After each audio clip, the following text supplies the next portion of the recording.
Hello and a very warm welcome back to the garden and to the last ever garden tour this year. We'll be back next year, but because it's almost November now, let's start wrapping things up at the end of the season. We haven't yet had a frost in this garden this year. We did have a night in kind of mid to late September which went down to 0.7 degrees Celsius, which was so close, but that's well over a month back. But we haven't actually broken the 0 point yet. So at the moment we've still got all of the nasturtiums flying, for example, but also because of the warm temperature, these field beans here that I was growing as a green manure are getting a little bit too big and aren't going to properly overwinter. So I'm half debating whether I just, which I've started here, to just slash them down as a cover crop and then just let them break down naturally, put over a little bit of compost a bit later on. But in terms of creating the biomass and the volume, it's great, but I will have to cut them down soon, otherwise they'll start flowering and losing a bit of the nitrogen fixing capabilities. The other thing that's happened in this bed is the Swede are finally starting to size up, or the rutabaga, but this bed hasn't had too much focus or attention this year. I've just let it go wild and it's been a real centre point, especially back over July and August. Obviously we had a drought this year, and the type of crop that I felt suffered the most was the leafy greens, and I think this is a prime example. The name of this variety is Fordhook Giant Chard. To me it doesn't look that giant. Apparently they get absolutely massive and people are saying that I should have spaced them wider, and I think on a normal year I should have spaced them wider. But it's kind of a happy coincidence that they didn't actually end up growing that big. They're creating some nice leaves finally, which is nice, but I'm going to let this stay here all over winter and hope that we get a nice flush of green leaves before they run to seed next year. And hopefully if I start some new seed of Fordhook Giant Chard, it's going to end up growing giant, because I want some giant chard. I like this kind of jungle-like feeling here. We've got purple sprouting broccoli, leeks and the Asturian tree cabbage. I mean, I'm just going to have to harvest this to show you how big these are getting. Absolutely massive leaves that I kind of just strip off the stem like that. That can go to the chickens or the compost. Chop this up nicely and treat it like a cabbage. And also I'm going to harvest the first leek of the season, which is a truly exciting moment for me because leeks are something that I've missed so much. And look at that, not bad at all. I am very excited for leek season. It started. Just quickly want to highlight what's growing here. This is greyhound cabbage, so it's a pointy type of cabbage which I'm going to treat more as a spring cabbage. If you're wanting a really easy way to look for hardy cabbage varieties to grow over winter as spring cabbages, look for the pointed cabbages, not the round cabbages. A lot of people say that vegetable gardens aren't beautiful, but I completely disagree. You can choose some amazing plants that you can eat and provide a lot of texture and colour. So the amaranth, the Amaranthus crutenus there is stunning, absolutely stunning. There's two massive ones. The best performing ones happen to be self-sown from last year. And also this ochre, a type of oxalis. It looks a bit like wood sorrel with the leaves. This is a tuber. And I've been dotting them around the raised beds this year just to add all of this amazing volume. And you can see how these are cascading off the edge, which means they're pretty suitable at growing close to the edge, where you can then grow bigger plants. For example, this fennel that's flowering, and also this borage as well. I'm really looking forward to taking a load of these ochre tubers over to our other garden over at Daneronen. It's such a stunning vegetable and it looks good, and to really enjoy it as much as possible. Ochre curry in winter is delicious. One thing that hasn't worked out too well for me, which is actually in front of me here, is yacon. I'm going to blame how dry it was because we weren't late putting it in. I'm going to see what happens when it comes to harvest time, but I might have to end up getting some extra tubers next year and hopefully have a successful season, because I've seen some amazing success stories with yacon. I'd like to also get involved. Whilst the yacon for some reason has struggled, I was very surprised with how well the celery has held out considering the lack of moisture. And we all know that celery needs to contain a lot of moisture within the soil around it to stop it running to seed. So I've almost grown too much celery. I must admit, I didn't start these from seed myself. I ended up just buying a few from a local garden centre, just thought stick them in. They turned out amazingly. A lot of this celery is going to go into making bulk stocks that I'm going to then use to help flavour and enhance stews and soups over winter. Just hopped over to the other side of the celery. There's a load of mangelwurzel or mangle beets. A few of them are looking pretty sizable. Excited to use those. Now, this is where we've direct sown some Spanish black winter radish, and they're just starting to create, starting to bulb up. But I do need to come through and thin them out, because sometimes when I'm direct sowing, I can get a little bit seed happy. And it's worked great as a green manure, but it's now time to go in, thin every 1 or 2 out, and open the space up a bit for them to continue developing the delicious roots that stay in the ground for most of the winter.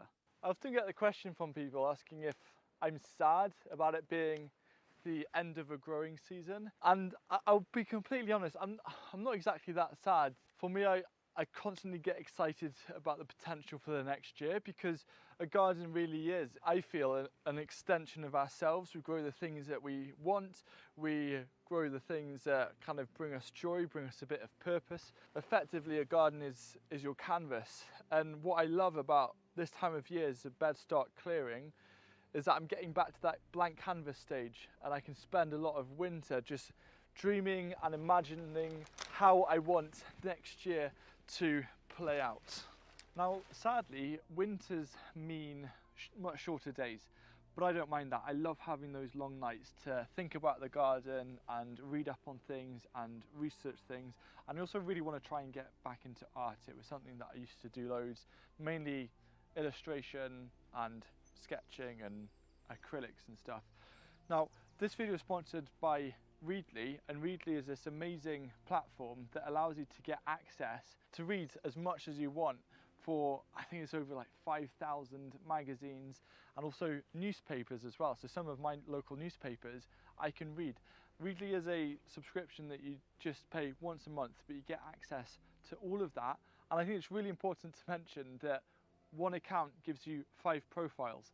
So for the price of one account, you and 4 of your friends or 4 more of your family members can enjoy using Readly as well. So on top of the normal things like Gardeners'World magazine, Kitchen Garden magazine, Gardens Illustrated, I'm also enjoying reading Good Organic Gardening, which is a magazine over in Australia, because I love as a gardener to get ideas from other places as well. And of course there's a lot of food. There's National Geographic Food, BBC Good Food, in terms of getting some ideas of things that I can cook when I'm needing some inspiration on a dark, miserable day. I can use Readly to give me that inspiration. Readly also now has a vast array of podcasts to discover, including the Gardeners'World podcast. So if you're needing to do some gardening as well as looking up little tips and stuff, you can listen to the podcast as well. Quick lunch, and you're growing some salads. So will you talk to us a little bit about growing salads as a beginner, especially? The first thing you need to know is how to make salad dressings. Wow, I had no idea. One of the great things about it is that there's something for everyone. So my grandfather, he likes model railways, and there's model railway magazines on Readly. If you like things like bird watching, there's bird watching magazines, quilting, all of those kind of things. And it's very environmentally friendly. I don't have to take magazines printed on paper with me. Instead, it's all in my pocket on my phone, so I can access it when I'm waiting for a bus or anything like that. Using my link, readly.com/Hugh Richards, allows you to access 2 free months of Readly, which you can cancel anytime, which means if you start now, you can be using and getting all of this inspiration until after Christmas. So the link is down below, and I'm sure you'll find it a wonderful way of getting lots of inspiration and information on these darker days. Here's just a quick example of what can sometimes happen to root vegetables when they just get a little bit too much water. They split open like that. This is a turnip. However, I'm not too sad because, well, that's how it should look like. I just saw this turnip from far away and thought it was massive, but then a little bit disappointed. But at least this one is going to be nice and usable. A lot of you know that I'm all for heritage varieties, and there's one that I'm growing here which is a Welsh variety. It's Rhondda Black runner bean, and you just think, oh yeah, it's another runner bean variety, and then you actually open it up, and unlike a normal runner bean which will have like purple and pink specks and a bit of black, this is just pure black. It's so beautiful, it's so pretty. You can use runner beans, you can soak them and you can cook them as well if you hold them as dry. But for me, it's been about saving the seed stock. We started with around 25 seeds. We're probably going to get around 300 or 400 seeds at the end of it. So we're going to grow a lot next year. But this is probably one of the most beautiful seeds or beans that I've ever seen. I'm a massive fan of beetroot, and quite often I talk about just golden beetroot and regular beetroot on this channel, but I've grown a new variety that I've never tried before, and it's called albino beetroot, which I'm just gonna pull this out. This is, well, it's an interesting beetroot because where it grows and it sees the daylight, it turns green, but on the underside it's white. I'm about to try it for the first time either tonight or tomorrow, so I'll report back on that. But in terms of looking for something different to try, I have high hopes, especially when I discovered golden beetroot and how much that's changed my life. I'll look forward to sharing with you how I feel about albino beetroot. But it's something different to grow as well. Just like with the albino beetroot, I love trying new crops every year. You know when you get or you discover a seed packet and you thought, oh, I should have planted that 2 months ago. Example is this soy. This is called Gaia soy. I got the seeds from real seeds, in fact, and there are actual beans in here. I've never grown this before and I haven't really looked into it that much. I don't know how big the beans are supposed to grow. They were decent size and it worked. I reckon if I hadn't have let this loganberry take over and maybe started them a couple of months earlier, they might have been more successful. But there seems to be a lot of beans here, and I'm going to continue growing this next year and just see where it takes me. If you've just got yourself an allotment or a space to start a garden and you're spending this winter doing some planning, you might be wondering about the best raised beds material based on your climate. There's a blog post, I've linked an article down below in the description that will give you kind of outline the top 3 choices of material depending on whatever climate you're growing in. This kale is growing nice and strongly. If you look at it from a different angle, you can see the kale at the right hand side of the bed, or my right hand side, is taller, much taller than the kale on the other side. And I think it's a direct example of what happens in terms of light because we've got the big sycamore trees. That's quite interesting, but the main thing for me in terms of the kale is, yes, I'm going to be harvesting a few leaves over winter, but I cannot wait for the kale flower shoots around April and May time. They're so tasty and they're such a nice supplement to, say, purple sprouted broccoli. So I tried growing a new radish variety this year. This radish is called Blue Moon radish. There we go, that's the kind of purple you're looking for. But I've been blown away how quickly these have grown, how productive they are, and I just properly tried my first one just now, nice and raw, lovely radish flavour. But if you're looking for a radish that seems to just grow really quickly, I wouldn't call this the healthiest of soil either. There's been other crops in this earlier this year, but this has just stunned me with how productive it is in a small space. So try growing Blue Moon next year. If you watched my last videos about cover crops, and here we've planted around 50 cloves of garlic and then a broadcast sown some mustard over the top. This is a little bit of an experiment for me. The reason why is that the mustard I'm going to cut down in a few weeks' time, but I have a weird prediction where the roots of the mustard are actually going to act as this kind of mulch in the soil to retain moisture, because roots create a nice mat, and garlic is quite a strong plant that can grow through a lot of things.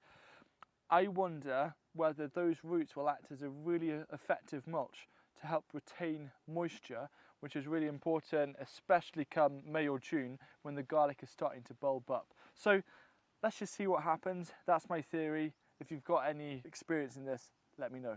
So it's almost Halloween, and there's a nice looking pumpkin growing here in the asparagus bed, in fact, just utilising some of the area.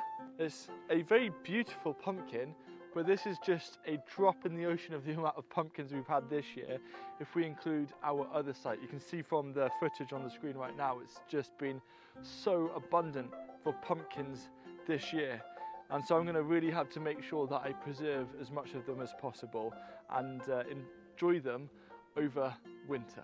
I mentioned earlier in the video about the 2 self-sown amaranth, which are just out-competing everything else. These happen to self-sow in the strawberry bed, and just look at them, it's like, well, Charlie was saying it's like the 2 towers of amaranth. They're such a striking colour. Really, really impressed with how beautiful these are. If you haven't grown them before, or if you're trying to like do a bit of incognito edible food gardening, this type of amaranth no one will bat an eyelid. This bed had a lot of things growing this season.